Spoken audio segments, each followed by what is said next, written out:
नरदेश्वर भगवान का सुंदर मंदिर जहाँ पर रोज अभिषेक होता है, रुद्राभिषेक। सुंदर सुंदर भगवान के विग्रह लगे हुए हैं। तो ये महापुरुषों की तपस्या है। तीर्थ नहीं बड़ा, साधु बड़ा। जहाँ पर साधु अपने चरण टिकाता है वहां तीर्थ बन जाता है। तीर्थ भी बड़ा, साधु बड़ा। और साधु कुछ लेइए नहीं जाता, समाज की दइए जाता। साधु बड़ा कुछ समाज में दइए जा रहा। छोटे छोटे विद्यार्थी सवेरे वेद मंत्र का उच्चारण करा देना, बड़े बड़े अच्छे मंत्र वेदे के उच्चारण करा देना। तो जे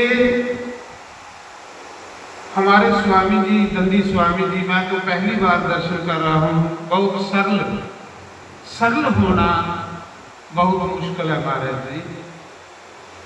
सरल स्वभाव, साधु स्वभाव। तो मैंने देखा बहुत सरल और बड़े शांत। तो मैं कोटि कोटि इनके चरणों में प्रणाम करता हूँ। और ऐसे ही समाज की सेवा कर रहे हैं वो भगवान के।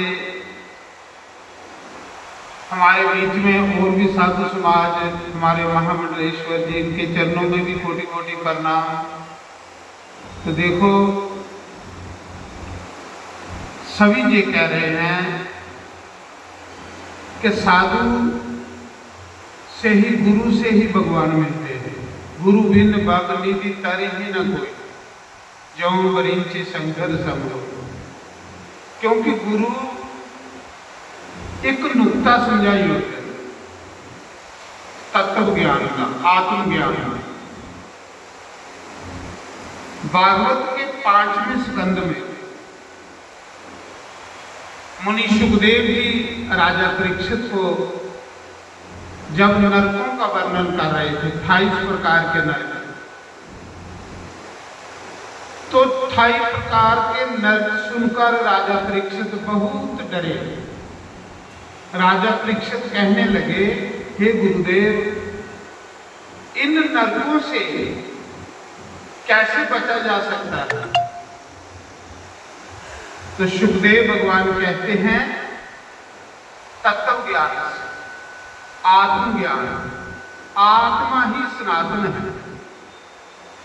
एक सथुल शरीर है, एक सूक्ष्म शरीर है।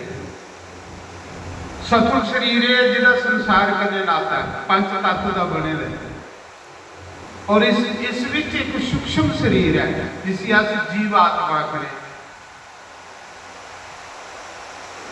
24 तत्वे का बनेगा। और 25वां तत्व जिहड़ा आत्मा के प्रकाश करने, 24 तत्व जिहड़े प्रकाशमान हैं, जिसके बारे च कपिल भगवान ने अपनी माता देवहूति को संख्य शास्त्र का ज्ञान दिया था। 5 ज्ञान इंद्रियां, 5 कर्म इंद्रियां, 5 उनके विषय, 5 शब्द, स्पर्श, रूप, रस और गंध। ये 24 तत्व जो हैं, ये जीव है। और जब इसके आत्मा 25वां तत्व इन 24 तत्वों को प्रकाश कर रहा है। गुरु महाराज आत्मा और परमात्मा को एक करने की युक्ति बताते थे। जब तक ये आत्मा परमात्मा के साथ एक नहीं होगी, तब तक जीव इस संसार में भटकता रहेगा। उसकी कभी भी मुक्ति नहीं होगी। आपने सुना होगा भागवत महापुराण में राजा नहुष, जो चंद्रवंशी राजा थे, उन्होंने 99 यज्ञ किए थे।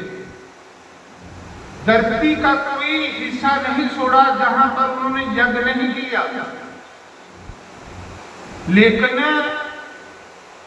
हंकार की वजह से वो सर्प बनना पड़ा, अजगर बनना पड़ा। क्या वो 99 यज्ञ कर रहे हैं नरक जाने को लिए थोड़े कर रहे हैं। वो इसलिए कर रहे हैं कि मोक्ष के लिए, भगवान की प्राप्ति के लिए, लेकिन फिर उनको नरक जाना पड़ा, सर्प बनना पड़ा। और सर्प योनि सबसे कोटि योनि है। गीता में भी भगवान ने कहा है, गर्भ गीता में, कि कुकर, शुकर, गंधर्व, काग और सर्प ये तो नीच योनियां हैं, इनसे भी वो मनुष्य नीच है जो बिना गुरु के संसार में रहता है।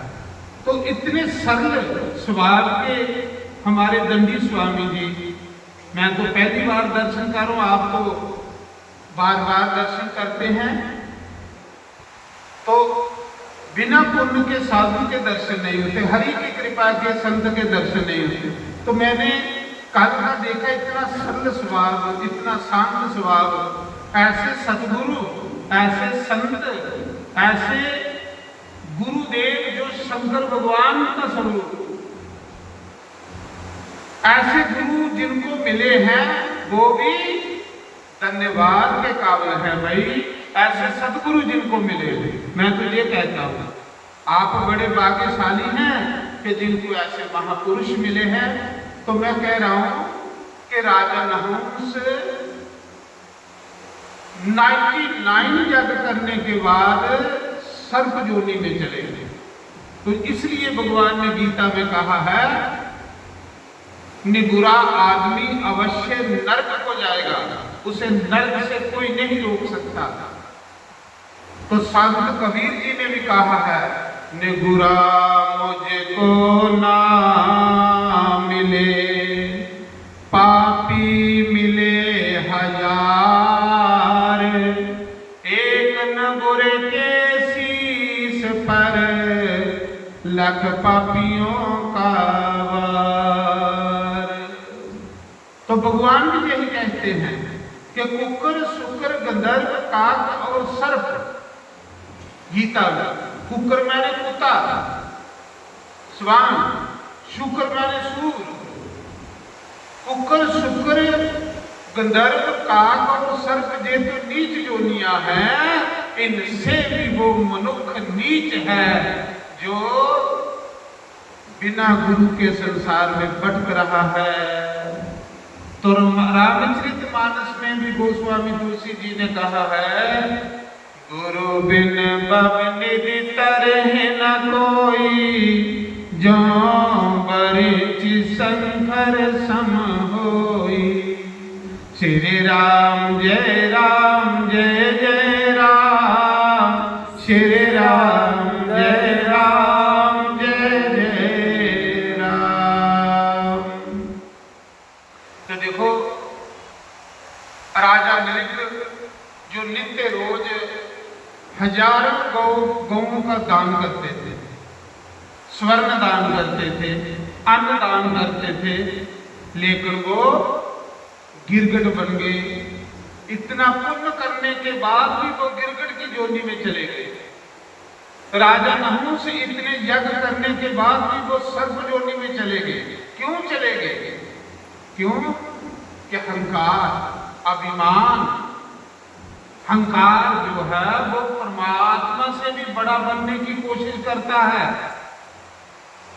मन से भी सूक्ष्म बुद्धि है, बुद्धि से भी सूक्ष्म चित्त है, और चित्त से भी सूक्ष्म अहंकार है।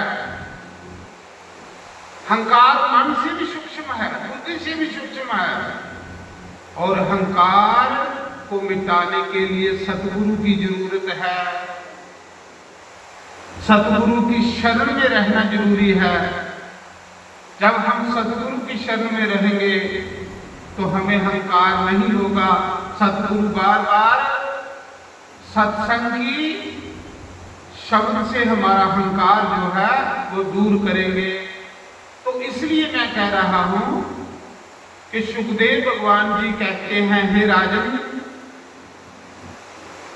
इन नरकों से बचने के लिए तत्व ज्ञान की जरूरत है। राजा परीक्षित ने कहा, महाराज जी वो तो बहुत मुश्किल है तत्व ज्ञान, अपने आप का ज्ञान। जिसको अपने आप की पहचान है उसको परमात्मा की पहचान है कि मैं कौन हूं, मैं जिस शरीर नहीं हूं। शरीर मुझे मंजिल तक पहुंचने के लिए एक साधन मिला है। जैसे आप जहां आए हैं वेद मंदिर में, तो किसी वाहन में आए हैं, वाहन एक साधन था, मंजिल आपकी वेद मंदिर था। ऐसे ये जो हमें मनुष्य शरीर मिला है, ये परमात्मा को पाने के लिए एक साधन मिला है। जब तक इस शरीर में श्वास है, हमने पूर्ण सतगुरु की शरण में जाकर ऐसे सरल स्वभाव के दंडी स्वामी जी